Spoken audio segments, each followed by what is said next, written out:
मनोहरं मोहहरं च कृष्णं मालाधरं धर्मधुरं धरं च पार्थस्य सारथ्यकरं च देवं कर्तव्यदीक्षां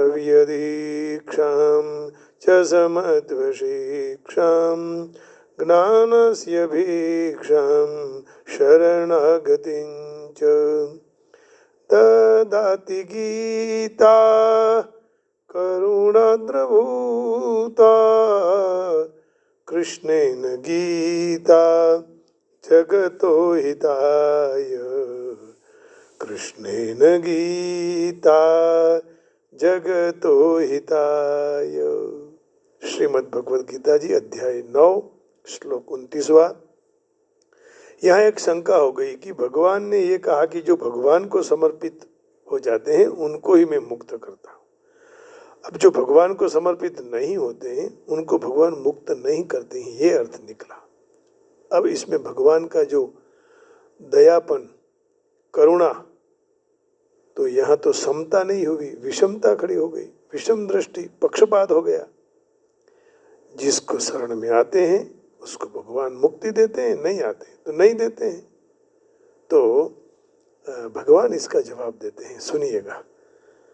समोहम सर्वभूतेषु न मे द्वेष्योऽस्ति न प्रियः ये भजन्ति तु मां भक्त्या मयि ते तेषु चाप्यहम्। समोहम सर्वभूतेषु न मे द्वेष्योऽस्ति न प्रियः ये भजन्ति तु मां भक्त्या मयि ते तेषु चाप्यहम्। समोहम सर्वभूतेषु न मे द्वेष्योऽस्ति न प्रियः ये भजन्ति तु मां भक्त्या मयि ते तेषु चाप्यहम्। अहम, मैं भगवान कृष्ण, सर्वभूतेषु, सारे प्राणियों में समः, समान रूप से हूँ। न वे प्राणियों में न तो कोई मैं द्वेष्य, मुझे कोई अप्रिय नहीं है। न प्रिय तो ये माम भक्त्या, न कोई अप्रिय है न कोई मुझे प्रिय है। फिर भी ये माम भक्त्या, जो भी मुझे भक्त प्रेम से भजन्ति भजते हैं, ते मयि च, त्यो मुझ में, वे मुझ में हैं और मैं भी उनमें हूँ। अहम अपि तेषु, प्रत्यक्ष रूपे में प्रकट हो जाता हूँ। इस श्लोक के दो विभाग हैं। पूर्वार्ध में तो भजन न करने वालों का वर्णन है ना, समोहम सर्वभूतेषु न मे द्वेष्योस्ति न प्रियः, और उत्तरार्ध में भजन जो करते हैं, ये भजन्ति तु मां भक्त्या मयि ते तेषु चाप्यहम्। तो भगवान के यहाँ भेद नहीं है, भजन करने वाले और भजन न करने वाले। भजन न करने वाले में भी मैं रहता हूँ। समोहम सर्वभूतेषु न मे द्वेष्योस्ति न प्रियः ये भजन्ति तु मां भक्त्या मयि ते तेषु चाप्यहम्। अब देखिए, मैं इस स्थावर और जंगम आदि सारे प्राणियों में व्यापक रूप से कृपा दृष्टि के समान हूँ। तात्पर्य ये हुआ कि मैं सब में समान रूप से व्यापक परिपूर्ण हूँ। मया ततमिदं सर्वं जगदव्यक्त मूर्तिना। इसी अध्याय के 9वें श्लोक में भगवान ने कहा है मया ततमिदं सर्वं जगदव्यक्त मूर्तिना। मया ततमिदं, मुझसे ही तो ये सब सारे जगत का विस्तार हुआ है, ऐसा भगवान कह रहे हैं। न च मां तानि, अध्याय कहा 9वें अध्याय का 4था श्लोक कहा ना,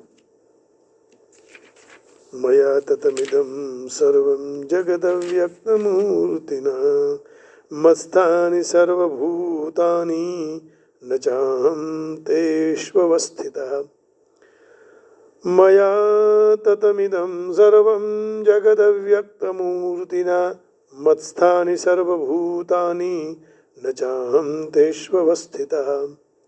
न च मत्स्थानि भूतानि पश्य मे योगमैश्वरम भूतभृन्न च भूतस्थो भूतात्मा मम भूतस्थो ममात्मा भूत भावना।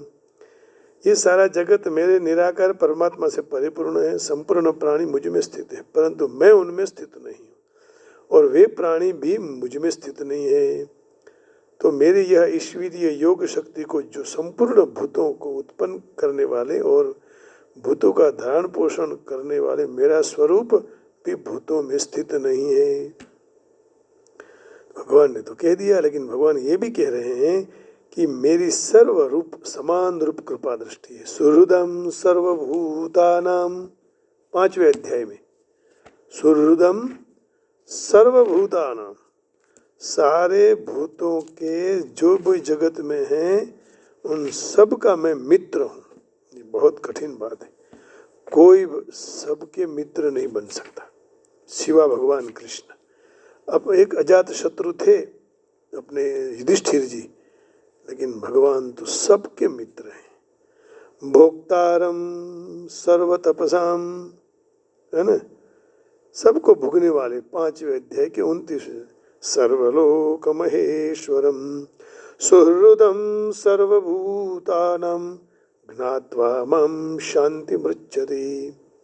भोक्तारम यज्ञ तपसाम सर्वलोक महेश्वरम सुहृदम सर्वभूतानां ज्ञात्वा मां शांति मृच्छति। मुझे सर्व यज्ञ और तपों को भोगता, सारे लोगों का ईश्वर का भी ईश्वर और सारे प्राणियों के सुहृद यानी स्वार्थ के बिना दयालु प्रेमी भक्त जानकर शांति को प्राप्त हो जाते हैं।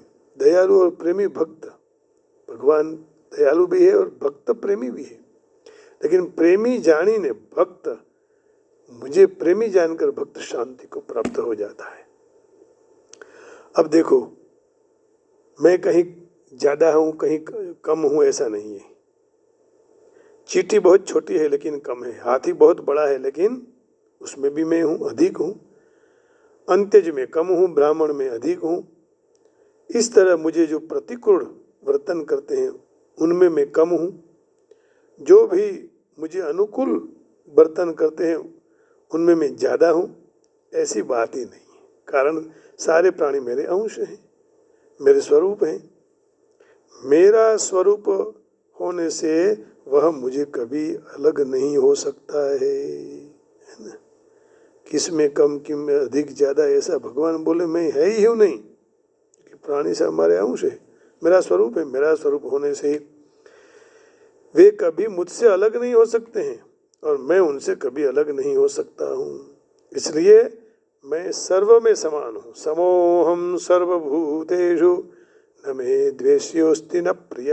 न मुझे कोई मित्र है, न मुझे कोई शत्रु है, न प्रिय है न अप्रिय है। भगवान यहाँ सबको कह रहे हैं कि मैं मित्र हूँ, अप्रिय और प्रिय नहीं हूँ। लेकिन आगे भगवान ने कहा ना कि सारे जगत का मित्र मैं हूँ। अर्जुन को भी भगवान ने मित्र बनाया है। तो मेरा कोई कहीं पक्षपात नहीं है। इसका तात्पर्य ये हुआ कि प्राणियों में जन्म से, कर्म से, परिस्थिति से, घटना से, संयोग वियोग आदि अनेक तरह की विषमता होते हुए भी मैं सर्वथा सर्वदा सब में समान रीत से व्यापक हूँ, कहीं कम कहीं ज्यादा ऐसा नहीं।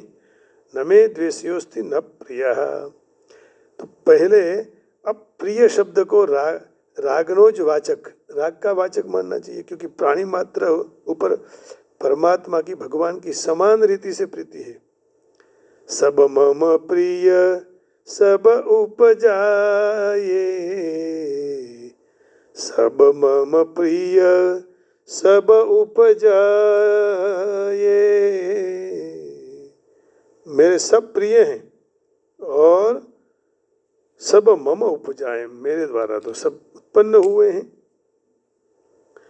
तो प्राणी मात्र पर भगवान की समान रीति से प्रीति है।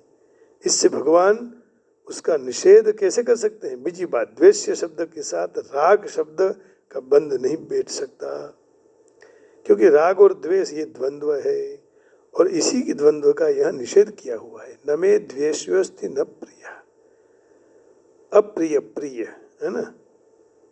तो द्वेष्य शब्द के साथ राग नहीं बैठ सकता। द्वेष्योस्ति न प्रिय।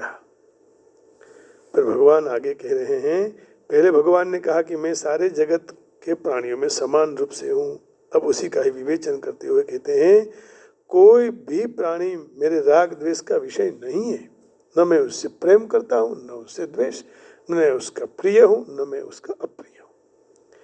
तो मुझसे विमुख होकर कोई भी प्राणी शास्त्रीय यज्ञ, दान, पूजा पाठ, जप तप कितना भी शुभ कर्म करे तो भी वह मेरे राग का विषय नहीं है। और दूसरा शास्त्र निषिद्ध अन्याय अत्याचार कितना भी करे, अशुभ कर्म करे, तो मेरे लिए वो द्वेष नहीं है। क्या बात, बहुत भगवान ने बहुत सुंदर जवाब दे दिया भाई। क्योंकि मैं सारे जगत के प्राणियों में समान रीति से व्याप्त हूँ और सब पर मेरी समान तरह की कृपा है। यानी कभी कभी भगवान हम पर थोड़ी कुछ कठिनाई है, कठोरता दे तो वो भगवान की कृपा है। और समझो हमको अनुकूलता सब आ गई तो भगवान की दया हो गई, है ना। प्रतिकूलता हो तो कृपा, अनुकूलता हो तो दया। सारे प्राणियों मेरे अंश होने से समान रीत से मुझे प्रिय हैं, है ना। अभी आगे ही कहीं ऐसे भगवान ने बात की थी दया और कृपा की, कि दया और कृपा की भगवान ने बहुत ठीक तरह से स्पष्टता की थी कि इसको दया कहते हैं और इसको कृपा कहते हैं। तो अनुकूलता माने दया, प्रतिकूलता माने कृपा। कभी भी कठिन समय भी दे दे तो समझना वो भी भगवान की कृपा ही है। तो कभी निश्चित बात भी संसार में आ जाती है, तो ये खास ध्यान में रखना। कभी भी ऐसा मत सोचना कि भगवान तो पक्षपाती हैं, ऐसा है ही नहीं।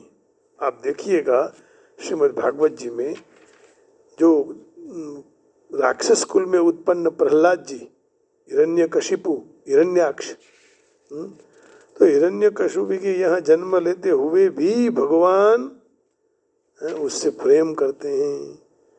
माने भगवान किसी से द्वेष नहीं करते हैं, न प्रेम करते हैं न द्वेष। वो तो समान है। भक्त से तो प्रेम करेंगे ना, उसमें तो कोई, लेकिन उसको नहीं करेंगे ऐसा नहीं है। तो सारे जगत में भगवान व्याप्त है और सब पर मेरी समान तरह की कृपा है, क्योंकि सारे भगवान के अंश हैं और समान तरह से प्रिय है। अब हाँ, ये बात जरूर है कि जो सकाम भावपूर्वक कर्म करते हैं उनकी गति ऊंची हो जाएगी, और अशुभ कर्म करेंगे उसकी गति नीच माने नरक में 84 लाख योनि में होगी। ये बात थी। माने अब यहाँ कर्म का सिद्धांत, जैसा कर्म करेगा वैसा फल देगा भगवान, यही है गीता का ज्ञान। कर्म की बात बरोबर। तो ये दोनों पुण्यात्मा और पापात्मा होते हुए भी मेरे राग द्वेष का विषय नहीं है, मेरा ये काम ही नहीं है। मेरे रचे हुए पृथ्वी, जल, अग्नि, वायु, आकाश आदि भौतिक पदार्थ भी प्राणियों के सारे नर से अच्छे बुरे आचरण और भावों के कारण उनके रहने का स्थान देने में, उनको तरस छिपाने में, उनको प्रकाश देने में, घूमने फिरने में अवकाश देने के लिए राग द्वेष पूर्वक विषमता कभी नहीं करते। किसी के ऊपर क्या कोई जो माला करे उसके ऊपर ज्यादा सूर्य का प्रकाश ही तो हो। जिस खेत वाला रोज आरती करे तो क्या उसी खेत में भगवान वर्षा करते हैं? नहीं। जो भी कोई भी भगवान को याद नहीं करता, कृषि खेडूत फार्मर, तो उसके खेत में भी भगवान उतनी ही वर्षा करते हैं, परंतु समान रीत से प्रदान करते हैं। तो प्राणी अपने अच्छे बुरे आचरण के कारण ही, भगवान का भी विषमता नहीं कि किसी को, वो अपने कारण के लिए ये सब, अपने कर्म के कारण ये सब प्राप्त कर सकते हैं। तो क्या अच्छे बुरे आचरण के लिए मेरा राग द्वेष का विषय कैसे वो बन सकते हैं? कभी नहीं। तो वे साक्षात मेरे अंश हैं, मेरा स्वरूप है। जैसे कोई एक व्यक्ति उसके हाथ में पीड़ा हो रही है तो वह हाथ अपने शरीर में काम नहीं आएगा, दर्द होने से रात्रि को निद्रा भी नहीं करने देगा हाथ, तो काम करने में विघ्न डालता है। दूसरा हाथ उसी तरह शरीर के काम में आएगा, परंतु उस व्यक्ति का कोई हाथ प्रत्ये राग द्वेष नहीं हो सकता, है ना। एक हाथ यदि दुख रहा है, पीड़ा हो रही है, तो व्यक्ति का कोई राग द्वेष हो नहीं सकता। ये अच्छा है, ये बुरा है, ऐसा कहेंगे हम? कभी नहीं।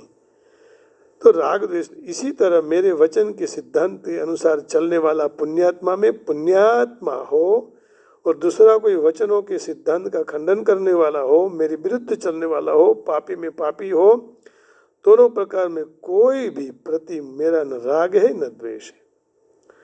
और उनके एक दूसरे के बर्ताव में, आचरण में भेद है, इसलिए उनका फल भेद भी होगा। यदि आचरण भेद है तो फल भी भेद होगा। परंतु मुझे उन लोगों के प्रति कोई राग द्वेष नहीं। यदि कोई अपने प्रति राग द्वेष होता तो समोहम सर्वभूतेषु, ये भगवान नहीं कह सकते। समोहम सर्वभूतेषु न मे द्वेष्योस्ति न प्रियः, ये भजन्ति तुमं भक्त्या मयि ते तेषु चाप्यहम्। ये भजन्ति तुमं भक्त्या, परंतु जो भक्ति पूर्वक मेरा भजन करते हैं, अर्थात जिनको संसार में आसक्ति, राग और प्रलोभन नहीं है, वे केवल मुझे अपना मानते हैं, केवल मेरे परायण रहते हैं, मेरी प्रसन्नता के लिए रात दिवस काम करते हैं। जो शरीर, इंद्रिय, मन, वाणी द्वारा मेरे मार्ग पर चलते हैं। 9वें अध्याय के 14वें श्लोक है। इसी अध्याय के 14वें श्लोक में भगवान ने कहा है, सततम कीर्तयन्तो माम यतन्तश्च दृढव्रतः नमस्यन्तश्च मां भक्त्या नित्ययुक्ता उपासते। सततं कीर्तयन्तो मां यतन्तश्च दृढव्रताः नमस्यन्तश्च मां भक्त्या नित्ययुक्ता उपासते। नित्य निरंतर मुझ में लगे हुए मनुष्य दृढ़ निश्चयी होकर प्रयत्न पूर्वक साधना में लगे हुए और अनन्य प्रेम से मेरे नाम और गुणों का कीर्तन करते और मुझे बारंबार प्रणाम करते, निरंतर मेरी उपासना करते हैं। तो समोहम सर्वभूतेषु न मे द्वेष्योस्ति न प्रियः, ये भजन्ति तुमां भक्त्या मयि ते तेषु चाप्यहम्। तो पहले वाले में जो नहीं करते हैं उनका जवाब दिया। अब जो कर रहे हैं, ये भजन्ति तुमां भक्त्या, परंतु जो भक्ति पूर्वक मेरा भजन करते हैं, अर्थात जिनको संसार में आसक्ति, राग, प्रलोभन कुछ भी नहीं है, जो केवल मुझे ही अपना मानते हैं, केवल मेरे परायण रहते हैं, केवल मेरी प्रसन्नता के लिए रात दिवस काम करते रहते हैं। जैसे 10वें अध्याय अभी कहा ना, सततम कीर्तयन्तो माम, उसी तरह 10वें अध्याय में भी 9वें श्लोक में भगवान यही बात दोहरा रहे हैं कि भाई जो मेरा नित्य निरंतर भजन करते रहते हैं, तो फिर उसके पर मैं प्रसन्न होता हूँ। मच्चित्ता मद्गत प्राणा बोधयन्तः परस्परम कथयन्तश्च मां नित्यं तुष्यन्ति च रमन्ति च। निरंतर मेरे में मन रखने वाले, मुझ में प्राणों को अर्पण करने वाले भक्तजन परस्पर मेरे प्रभाव को बताकर उनके कथन करते हुए नित्य निरंतर संतुष्ट रहते हैं और मुझ वासुदेव में ही नित्य निरंतर प्रेम करते हैं। तो भगवान के हो जाते हैं। प्रेम पूर्वक मेरे भजन करने वाले मुझ में हैं और मैं उनमें हूँ।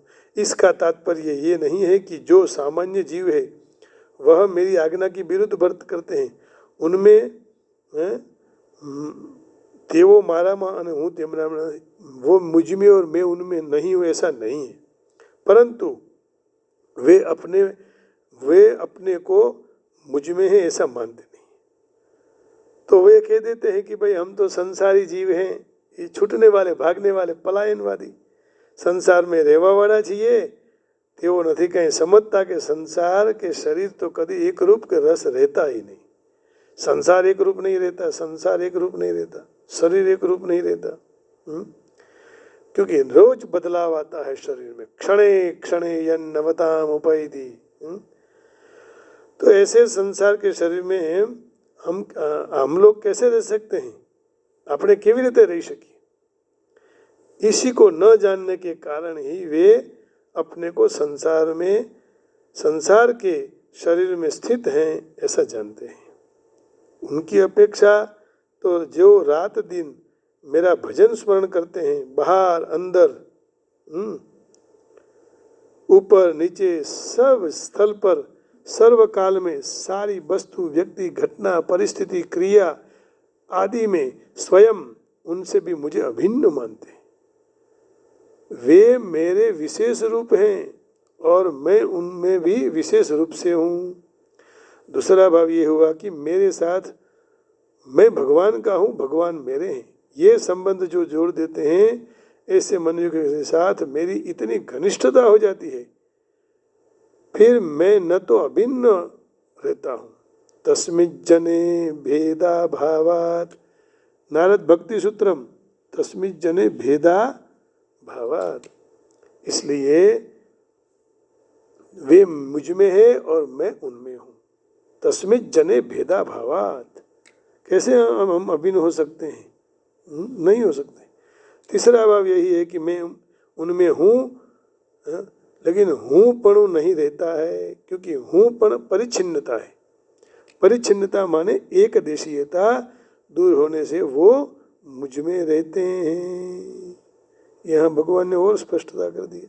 अब कोई भगवान को कहे कि आप भक्तों में विशेषता से प्रकट हो जाओ और दूसरों में सामान्य रूप में प्रकट होते हो, तो ऐसी अपनी विषमता क्यों? तो भगवान कहते हैं कि भाई, मुझ में विषमता तो भक्तों के कारण है। जो कोई मेरा भजन करे, मेरे परायण हो जाए, शरण में आ जावे, शरणागति स्वीकार ले, तो मैं उनके साथ प्रेम न करूं, उनमें विशेषता से प्रकट न हो, ये मेरी विषमता हो जाएगी, है ना। अब मुझे कोई भजन कर रहा है और मैं कुछ नहीं करूंगा तो